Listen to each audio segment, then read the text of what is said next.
Yeah, sure.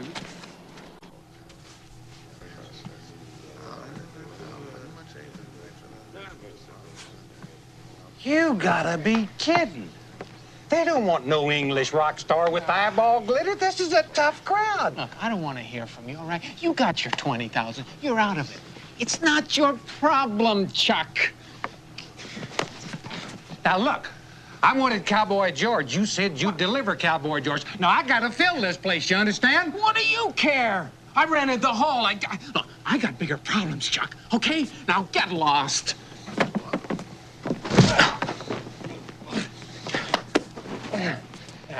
Okay, partner. Let me say this so you hear.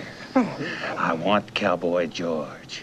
I don't want no English glitter prints. Now, Cowboy George shows up, or you show up in a concrete bathrobe at the bottom of Fraser Dam. Yeah, well, Let him loose, Chucky. Besides inking pads and skying here and there, I also like to blow holes in the heads of rednecks. Excuse me. I can't play this place because it's a certified toilet. Toilet. Can we discuss this outside? Actually, I don't think it's so bad. We're in trouble. Call Kurt Twin Rivers and tell him we got a problem. Kurt ain't gonna like it. Armored car comes in tomorrow. Look, it ain't my fault. I called the management company, I booked Cowboy George, and some turkey in a sequin coat shows up. Well, that's Boy George. He's a big top 40 rock and roll star. And he won't draw flies in this valley. Now get on the phone. What do you mean? You got Boy George? Just what I told you. Dash Goldman stiffed me. Well, he didn't stiff you. Boy George is 100 times the actor Cowboy George is. Yeah. Well, let's just say that there's some contractual inadequacies that make this deal less than perfect, okay? Besides, well, there's, I think there's something going on down here. I told you, this guy threatened to kill me. Well, what for? You rented his joint, you gave him 20 grand? My point exactly. I got Murdoch following one of his henchmen.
Out here spending our money.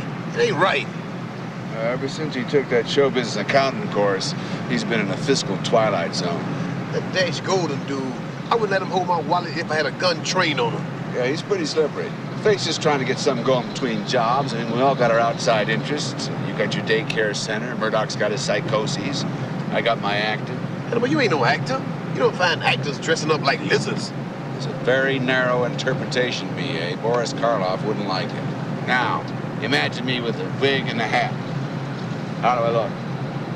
Pretty good. Better than chuck wagon chili on a honey roll, son. That's a turnoff up there. We got to meet face at the Adobe Inn, room 6.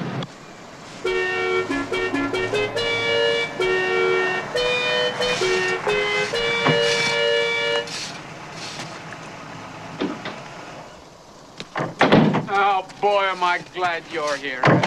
You look, hey, that's terrific. How you doing, B.A.? Terrible, man. Hannibal tells me you out here wasting our money. Well, it's a very narrow interpretation of it. Everybody keeps saying that, but I'm still waiting for your explanation to what happened to our 20,000. Well, let's not stand around outside. Come on. George. George, I'd like to introduce you to some very good friends of mine. This is Hannibal Smith. How do you do? Hi, how you doing? And B.A. Baracus. Hi, this place is really American, but I think the people who like us want to hear the music. Boy, George. Wow. How are you? How you doing, Murdoch? The Lennon sisters, they just won't stop singing in my head. Will you cut it out, girls, and give this mice song some time off? What you talking about, Face? Yeah, well, he's got a song stuck in his head.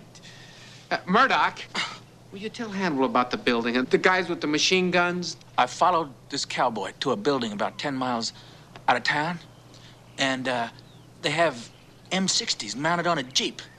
I couldn't overhear everything because these girls are making so much racket in my head. Something's going on here, Hannibal. I mean, I've been running this thing around in my head, and, well, one thing's for sure. They want Cowboy George to play the florem, to draw in all those cowboys who've been out working on the pipeline. You know, now, for some reason, they don't think that Boy George here can draw the country western audience. That's why they're trying to kill me. Why they need to fill that auditorium, I don't know. Why don't we go down to the Florem and tell Chuck Danford that Cowboy George has arrived? Well, that's great, you guys, but I came here to sing. Well, you'll sing. You'll be the opening act for me. And while you're entertaining them, we'll stick our nose into their business. Whatever it is. Yeah, well, I feel really bad about this because you guys are going to give me $1.2 million.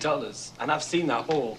For $5 a head, you ain't going to make it. This is a bad deal. Face. Yeah, that was the kicker.